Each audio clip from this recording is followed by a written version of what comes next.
ओम नमः शिवाय, हर हर महादेव, जय महाकाल। अगर आपके घर की परेशानियां खत्म होने का नाम ही नहीं ले रही हैं, आपके जीवन से कष्ट, परेशानियां, दुख कभी खत्म हो ही नहीं रहे हैं, कभी धन की समस्या है, परिवार में संपदा नहीं बढ़ रही है, मान सम्मान में कमी आ रही है, परिवार में कोई व्यक्ति है जो बार बार बीमार पड़ रहा है या फिर बहुत जल्दी बीमारी आ जाती है, परिवार में सुख शांति समृद्धि नहीं है, कलेश बहुत ज्यादा है, या फिर अगर आपकी कोई मनोकामना है जो काफी समय से पूरी नहीं हो रही है, तो गुरुदेव ने अपनी कथा में बताया कि मात्र एक बार इस उपाय को जरूर करना। प्रैक्टिकल करने में क्या ज्यादा है, आपकी जो भी कामना होगी ना पूरी जरूर होगी। मेरा बाबा इस उपाय को करने के बाद में आपको क्या देता है ये तो खुद महादेव ही जानता है। तो पूज्य गुरु जी की कथा से सुन करके और समझ करके पूरे उपाय को बड़े ही विस्तार से बताऊंगा, परंतु उससे पहले आप सबसे एक छोटी सी गुजारिश करूंगा कि जो लोग पहली बार आए हैं चैनल को सब्सक्राइब जरूर कीजिएगा और वीडियो को लाइक करके महादेव जी का कोई सा भी प्यारा नाम कमेंट बॉक्स में लिखना मत भूलिएगा। मात्र आपको एक बेलपत्र ले लेना है, थोड़ा सा शहद और लाल चंदन से ये उपाय करना है।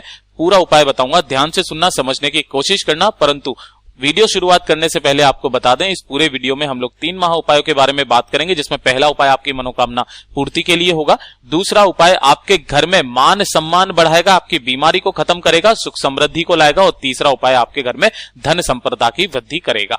सबसे पहले बात कर लेते हैं पहले वाले उपाय की तरफ। ठीक है, देखिए पहला वाला उपाय आपको किस लिए करना है मैंने आपको पहले ही बता दिया। अगर आपकी कोई हृदय की बात है, कोई मनोकामना है, कोई विश है, काफी समय से पूरी नहीं हो रही है, तो गुरुदेव ने बताया कि भादों का जो महीना चल रहा है ना, ये बहुत ही विशेष महीना है और किसी भी विशेष तिथि पर आप इस वाले एक बार उपाय को करना। बस कैसे करना है ध्यान से सुनना।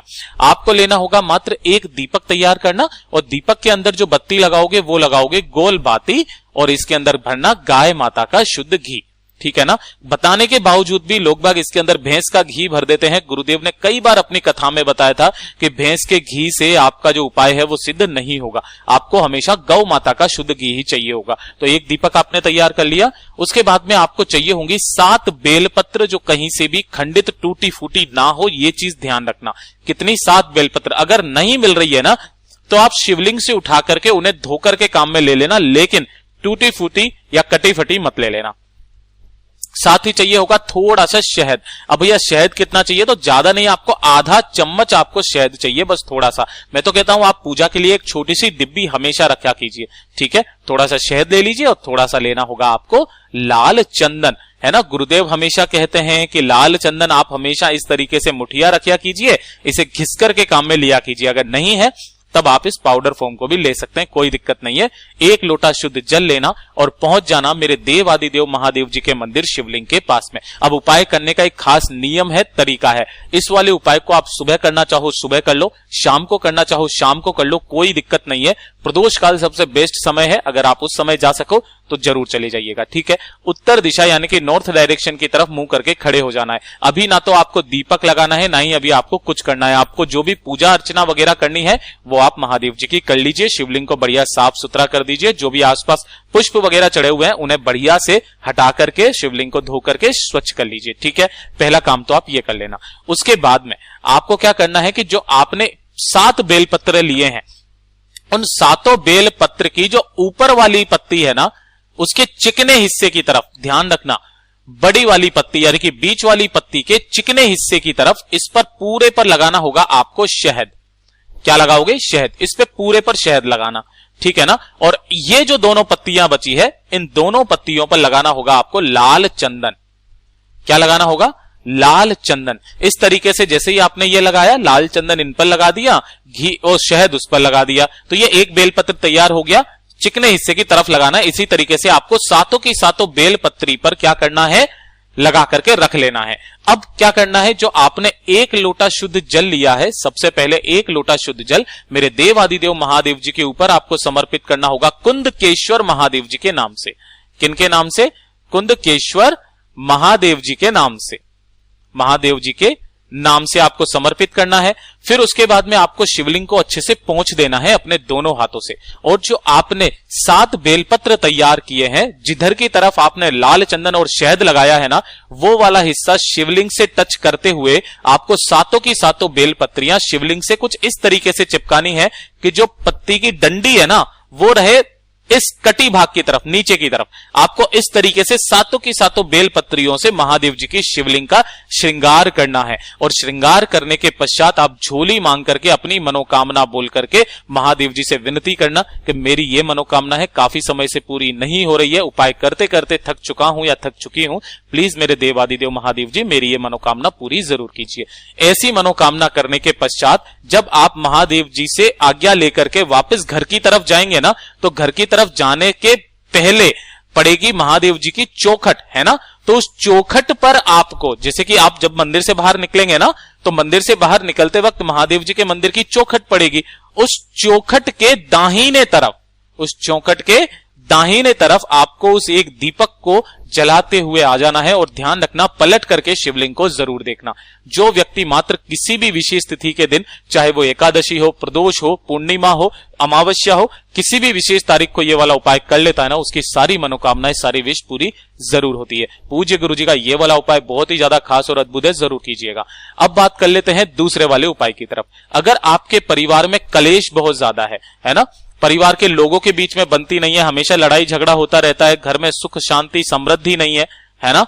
और इसी के साथ साथ में तीसरे नंबर पर, अगर आपके परिवार में बीमारियां बहुत ज्यादा है ना, कोई ना कोई व्यक्ति हमेशा बीमार रखा हुआ ही रहता है, तो अपने परिवार के लिए, सुख शांति के लिए इस वाले उपाय को जरूर कीजिएगा। परिवार के लोगों का मन शांत रहेगा, कोई भी गलत संगत में नहीं पड़ेगा, कलेश नहीं होगा, सुख शांति समृद्धि हमेशा बनी रहेगी, कोई बड़ी बीमारी घर में प्रवेश नहीं करेगी। तो आपको क्या करना है कि जो भी विशेष तिथियां आ जाए, चाहे एकादशी आ जाए, प्रदोष आ जाए, पंचमी आ जाए, अष्टमी आ जाए, नवमी आ जाए, है ना, एकादशी आ जाए, प्रदोष आ जाए, पूर्णिमा आ जाए, इन सभी खास तिथियों पर आपको 5 घी के दीपक तैयार करने हैं, है ना। 5 घी के दीपक, ध्यान रखना, इन सभी में भरोगे आप गौ माता का घी, गौ माता का तो घी भरना और बत्ती लगाओगे गोल, ठीक है। इस तरीके से आपको 5 दीपक तैयार करने, और हर एक विशेष तिथि के दिन आपको 5 जगह पर यह लगाना होगा, ठीक है। देखिए, पहला वाला दीपक प्रदोष काल के समय लगाना। किस समय लगाओगे? प्रदोष काल, यानी कि शाम के समय पर आपको लगाना होगा। पहला जो दीपक लगाओगे आप, वो लगाओगे शिवालय की चौखट पर, है ना। पहला जो दीपक, जब आप मंदिर जाएंगे शाम के समय पर, तो शिवालय की चौखट पर आपको पहला दीपक लगाते हुए आ जाना है, अपना नाम और गोत्र बोलते हुए। पहला काम तो ये कर दोगे। दूसरा दीपक आपको लगाना होगा बेल पत्र के पेड़ के नीचे, यहां पर आपको दूसरा दीपक लगाना है, ठीक है। तीसरा दीपक आपको घर आ जाना है। घर पर आने के बाद में तीसरा दीपक आपको लगाना होगा अपने घर की चौखट पर, वो वाला नहीं जहां से आप रोड पर आ जाते हो, उस वाले गेट पर नहीं। आपके अंदर की तरफ जब जाते हैं तो लकड़ी का जो गेट आता है ना, इस वाली चौखट पर आपको तीसरा दीपक लगाना है। चौथा दीपक जो आपको लगाना है, वो ध्यान से सुनिएगा, तुलसी माता जी के गमले पर, है ना। अब अगर कोई रविवार का दिन आ जाए तो आपको छूना नहीं है तुलसी माता जी को, बस उसके नीचे आपको ये वाला दीपक लगा देना है। और जो सबसे अंतिम दीपक, जो कि आपके पानी पीने का स्थान होता है अपने घरों में, जिसको परिंदा कहा जाता है, ये आपके पितृदेवों का स्थान होता है, 5वां दीपक आपको यहां पर लगाना है। जो भी व्यक्ति के घर में, आज जिस घर में इन विशेष तिथियों के दिन इन 5 जगह पर 5 दीपक को लगा दिया जाता है ना, उन्हें किसी भी अन्य उपाय करने की जरूरत नहीं रहती है। उनके घर सुख शांति समृद्धि से हमेशा फले फूलते रहते हैं। पूज्य गुरु जी का ये वाला भी जो उपाय है बहुत ही ज्यादा खास और अद्भुत है, जरूर कीजिएगा। अब बात कर लेते हैं तीसरे वाले उपाय की तरफ, इस वीडियो का सबसे अंतिम और आखिरी उपाय। अगर आपके घर में धन की बहुत ज्यादा कमी है, कारोबार अच्छे से नहीं चल रहा है ना, नौकरी में तरक्की नहीं हो रही है जिसकी वजह से घर में धन नहीं आ रहा है, या फिर अनावश्यक धन का खर्चा बहुत ज्यादा हो जाता है, कभी टीवी खराब हो गया, कभी फ्रिज खराब हो गया, कभी कोई बीमारी आ गई जिसमें पैसा पानी की तरह जा रहा है, यानी कि कोई ना कोई समस्या धन से संबंधित अगर आपके लगी हुई है, घर में संपदा नहीं बढ़ रही है, तो मात्र किसी भी विशेष तिथि के दिन इस वाले एक उपाय को जरूर करना। पूज्य गुरु जी ने बड़े ही जोर करके बताया था कि मेरा बाबा आपकी झोली खुशियों से भरने के लिए तैयार है, आप कुछ करो तो सही, मात्र आप उसको आह्वान तो दो कि मेरी यह समस्या है, मेरे देवादिदेव महादेव जी, मैं आपका पूज्य भक्त हूं, पुण्य भक्त हूं, प्लीज मेरे लिए ये वाला काम जरूर कर दीजिएगा, मेरा बाबा आपकी कामना को पूरा करने में जुट जाएगा। पूज्य गुरु जी के खुद के वचन है। अब ध्यान से सुनना कैसे करना होगा। इसके लिए लेना होगा मात्र आपको एक बेलपत्र, जो कहीं से भी खंडित टूटा फूटा ना हो। फिर कहता हूं, अगर ना ही मिलता है तो आप शिवलिंग से उठा करके काम में ले सकते हो, ठीक है।